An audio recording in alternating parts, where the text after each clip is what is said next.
Assalamualaikum warahmatullahi wabarakatuh. Sahabat-sahabat sekalian, untuk melakukan penelitian, maka ada beberapa aspek yang perlu diperhatikan agar penelitian kita bisa berjalan dengan sistematis dan terarah dan bisa menghasilkan penelitian yang baik yang sesuai dengan kita harapkan. Pada kesempatan ini, saya Kelin, mahasiswa S1 Hukum Keluarga Islam, Sekolah Tinggi Ilmu Syariah Datul Ulama, akan memaparkan atau menjelaskan metode penelitian hukum dengan tema tujuan penelitian, macam-macam penelitian, dan persyaratan tulisan ilmiah sebagai tugas dari UTS atau kuliah metodologi penelitian hukum. Baik, sahabat-sahabat sekalian, materi tema yang pertama yang akan saya sampaikan yaitu terkait dengan tujuan penelitian.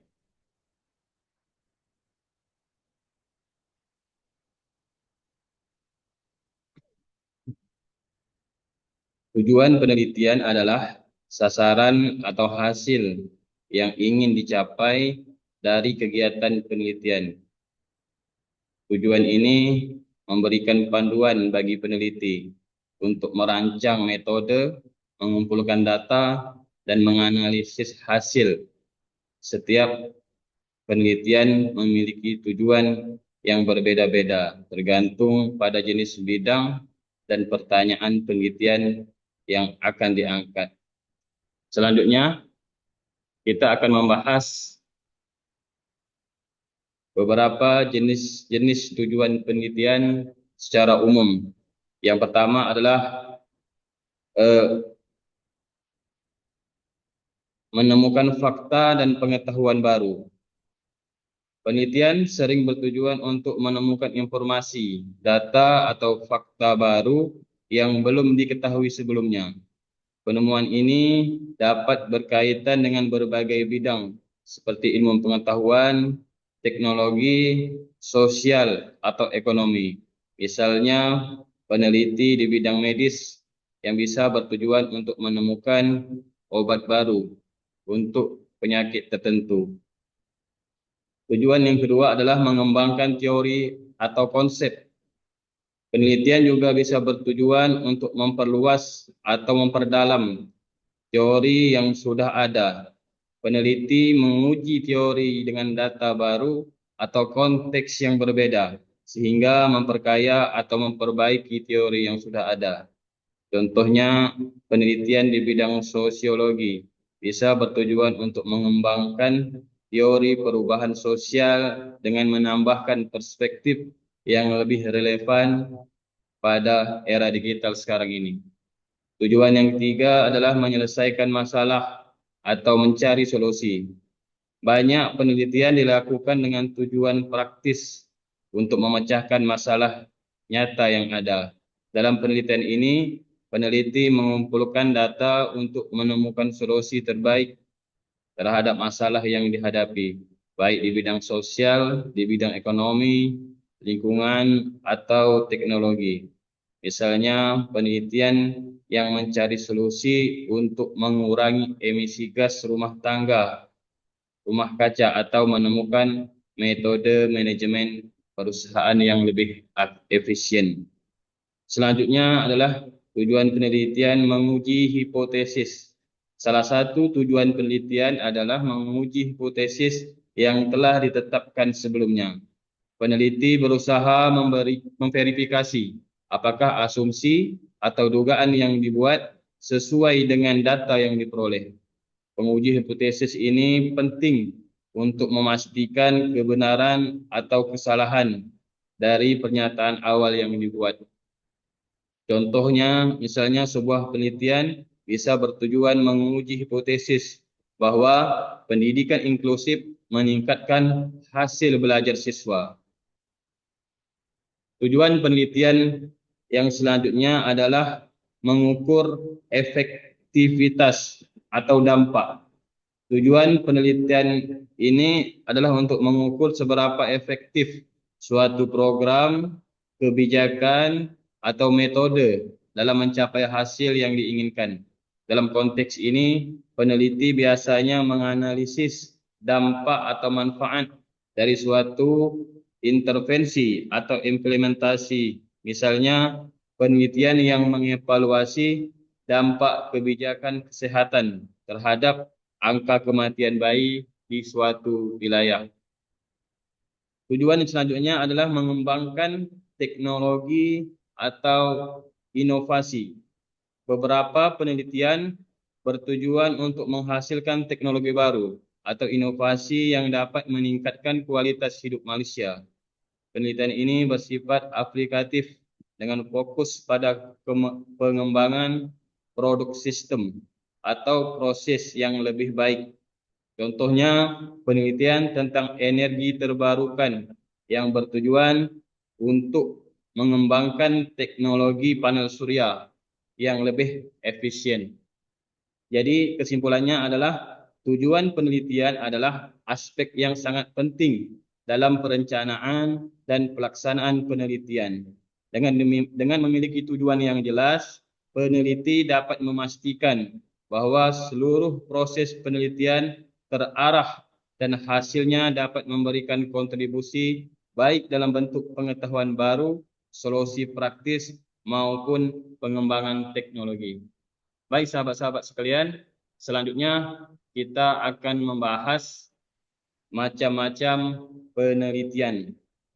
Berikut adalah beberapa macam penelitian yang dapat diklasifikasikan berdasarkan tujuan, pendekatan, sifat data, dan waktu pelaksanaan. Yang pertama adalah macam-macam penelitian berdasarkan tujuan penelitian. Yang pertama adalah penelitian eksploratif.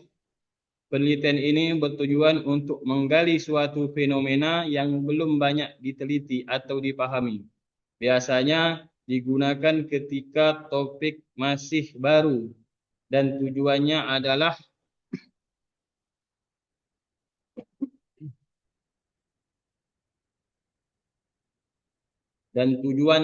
untuk menemukan pola atau ide-ide baru. Contohnya penelitian tentang dampak penggunaan teknologi kecerdasan buatan dalam pendidikan. Yang kedua adalah penelitian deskriptif. Tujuan utama dari penelitian ini adalah menggambarkan suatu fenomena atau situasi secara sistematis. Penelitian ini tidak mencoba menjelaskan hubungan atau penyebab, melainkan memberikan gambaran yang akurat tentang subjek yang diteliti. Contohnya adalah penelitian tentang pola kebiasaan membaca pada anak sekolah dasar di suatu kota. Terus selanjutnya adalah penelitian eksplanatori. Penelitian eksplanatori berusaha untuk menjelaskan hubungan sebab akibat antara variabel-variabel yang diteliti. Ini sering melibatkan pengujian hipotesis dan analisis mendalam mengenai faktor-faktor yang mempengaruhi fenomena tertentu. Contohnya, penelitian mengenai pengaruh kebijakan lingkungan terhadap perilaku perusahaan dalam mengurangi emisi karbon. Terus selanjutnya adalah penelitian tindakan atau action research. Penelitian ini bertujuan untuk memecahkan masalah langsung melalui tindakan. Peneliti bekerjasama dengan subjek penelitian untuk merancang, melaksanakan, dan mengevaluasi tindakan yang akan diambil. Contohnya, penelitian di sekolah yang menerapkan metode pembelajaran baru untuk meningkatkan prestasi akademik siswa. Terus selanjutnya, macam-macam penelitian berdasarkan pendekatan penelitian. Yang pertama adalah penelitian kuantitatif. Penelitian kuantitatif menggunakan data numerik dan analisis statistik untuk menjawab pertanyaan penelitian. Pendekatan ini biasanya melibatkan pengujian hipotesis dan pengukuran variabel. Contohnya, penelitian mengenai hubungan antara tingkat pendidikan dengan pendapat individu. Selanjutnya, penelitian kualitatif. Penelitian ini menggunakan data deskriptif untuk memahami fenomena sosial dalam konteks yang lebih dalam. Metode yang digunakan bisa berupa wawancara, observasi, analisis dokumen. Contohnya adalah penelitian mengenai pengalaman emosional para pengungsi dalam menghadapi adaptasi di negara baru. Selanjutnya adalah penelitian campuran atau mix metode. Pendekatan ini menggabungkan metode kuantitatif dan kualitatif untuk mendapatkan pemahaman yang lebih holistik. Data kualitatif digunakan untuk memahami konteks, sementara kuantitatif memberikan bukti numerik. Contohnya adalah penelitian tentang efektivitas program kesehatan yang menghubungkan wawancara dengan analisis statistik hasil kesehatan pasien. Terus, sahabat-sahabat sekalian, macam-macam penelitian berdasarkan sifat. Yang pertama adalah penelitian primer, yaitu penelitian ini mengumpulkan data langsung dari sumber asli atau lapangan. Data dikumpulkan melalui wawancara, survei, atau eksperimen yang dilakukan oleh peneliti sendiri.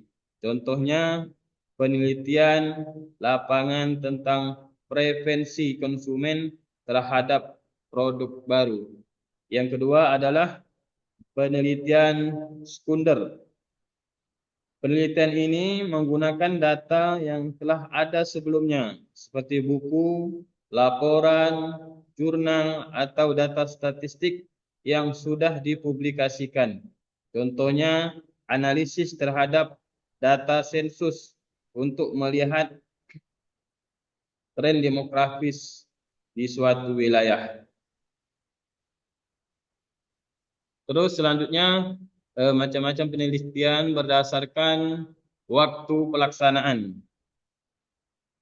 Berdasarkan waktu pelaksanaan, yang pertama yaitu penelitian longitudinal.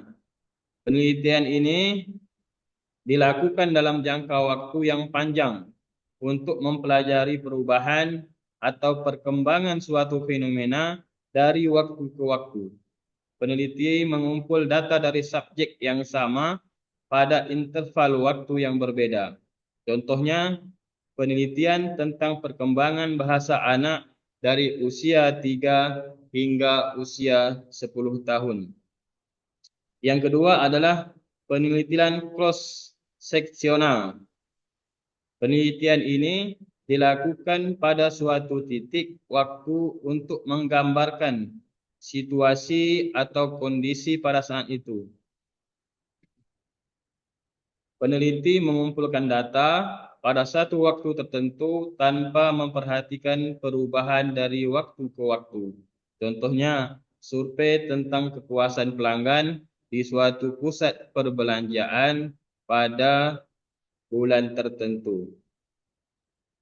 Terus sahabat-sahabat sekalian, selanjutnya berdasarkan bidang atau objek penelitian. Berdasarkan bidang atau objek penelitian, yang pertama adalah penelitian eksperimental. Penelitian ini dilakukan dengan melakukan kontrol terhadap variabel-variabel tertentu dalam kondisi yang dirancang untuk menguji hubungan sebab akibat. Biasanya dilakukan di laboratorium atau dalam setting yang sangat terkontrol. Contohnya, penelitian laboratorium tentang pengaruh suhu terhadap kinerja mesin. Terus yang kedua, penelitian non-eksperimental. Tidak ada manipulasi atau kontrol terhadap variabel. Peneliti mengamati dan menganalisis variabel tanpa intervensi langsung. Contohnya studi kasus tentang keberhasilan strategi pemasaran pada perusahaan tertentu. Kesimpulannya adalah ada banyak macam-macam penelitian yang dapat digunakan tergantung pada tujuan, metode, dan kondisi yang dihadapi peneliti. Pemilihan jenis penelitian yang tepat sangat penting. Penelitian dapat mencapai tujuan yang diinginkan dengan hasil yang valid dan dapat diandalkan. Baik, sahabat-sahabat sekalian yang saya hormati, selanjutnya kita akan membahas tema yang ketiga, yaitu persyaratan tulisan ilmiah. Ada beberapa persyaratan dalam melakukan tulisan ilmiah yang perlu kita perhatikan agar tulisan ilmiah bisa menjadi tulisan yang bisa dipertanggungjawabkan. Tulisan ilmiah adalah karya tulis yang disusun dengan metode ilmiah dan ditujukan untuk menyajikan hasil penelitian, pengetahuan atau analisis secara sistematis dan objektif agar tujuan ilmiah dapat diterima secara akademis. Terdapat beberapa persyaratan yang harus dipenuhi. Yang pertama adalah objektivitas. Tulisan ilmiah harus objektif, yaitu berdasarkan fakta dan data yang valid, bukan pendapat atau asumsi pribadi. Peneliti harus menghindari bias pribadi dan memastikan bahwa hasil yang ditulis sesuai dengan bukti yang ditemukan. Yang kedua adalah sistematis.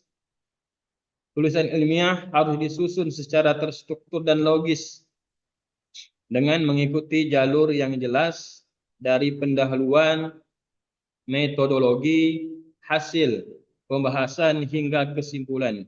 Ini memudahkan pembaca untuk memahami proses penelitian dan hasil yang dicapai.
Secara umum, strukturnya adalah yang pertama pendahuluan, yaitu menjelaskan latar belakang, tujuan, dan masalah penelitian. Yang kedua adalah tinjauan pustaka, yaitu uraian mengenai penelitian terdahulu yang relevan dengan topik. Yang ketiga adalah metodologi yang menjelaskan metode yang digunakan dalam pengumpulan dan analisis data. Yang ketiga, hasil penelitian, yaitu menyajikan data dan temuan yang diperoleh.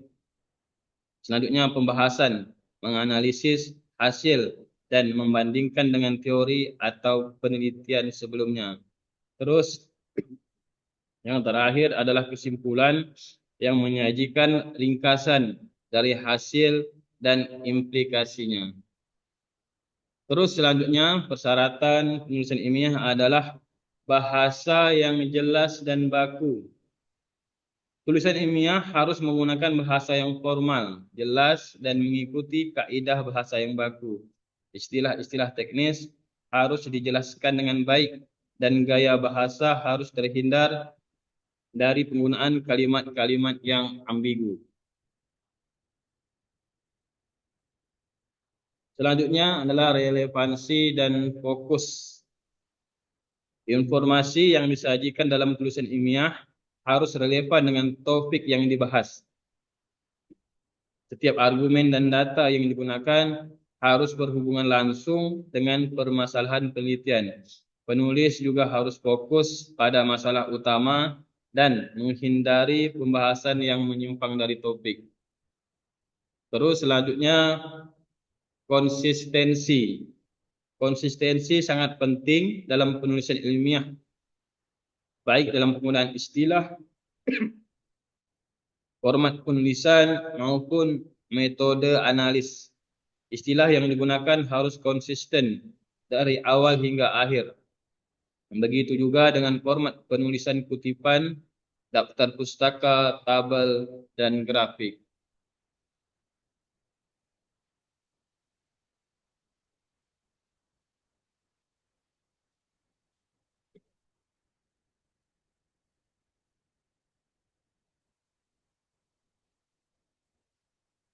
Terus selanjutnya yang keenam adalah berbasis data dan bukti.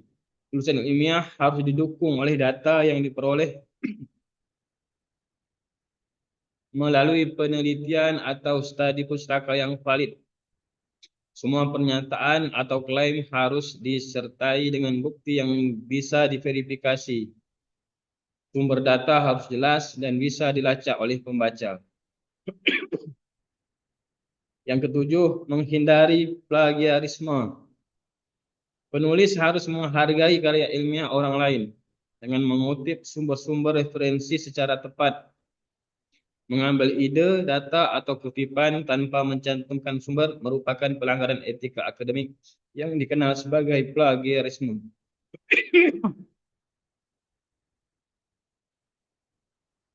Oleh karena itu, penulis wajib memberikan referensi atau situasi yang sesuai saat merujuk pada karyanya.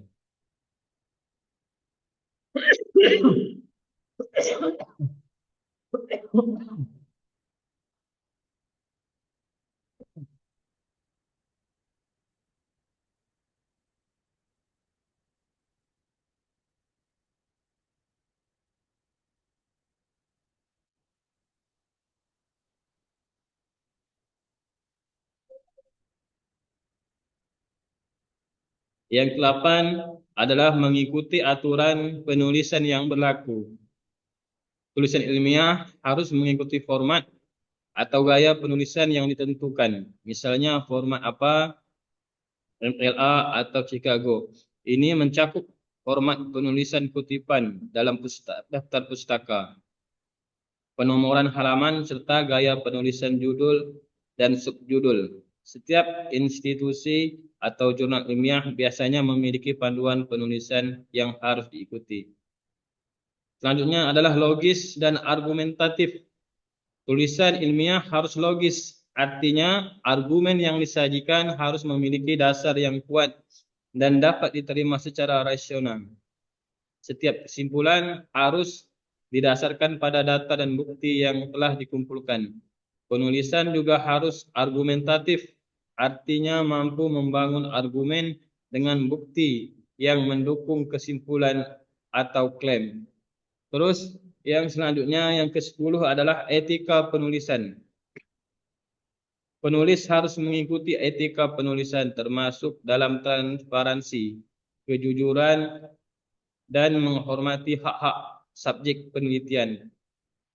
Jika ada partisipan dalam penelitian, mereka harus memberikan persetujuan dan data mereka harus dijaga kerahasiaannya. Kesimpulannya adalah tulisan ilmiah memerlukan pemenuhan beberapa syarat agar bisa dilakukan secara akademis dan ilmiah. Objektivitas, sistematika, konsistensi, penggunaan bahasa yang jelas, serta menghindari plagiarisme adalah hal-hal mendasar dalam penulisan ilmiah. Mematuhi aturan yang ditetapkan dan membantu penulis menyampaikan ide. Demikianlah sahabat-sahabat sekalian pemaparan dan presentasi yang dapat saya sampaikan. Terima kasih kami ucapkan dan kami akhiri dengan wabillahi taufik wal hidayah. Assalamualaikum warahmatullahi wabarakatuh.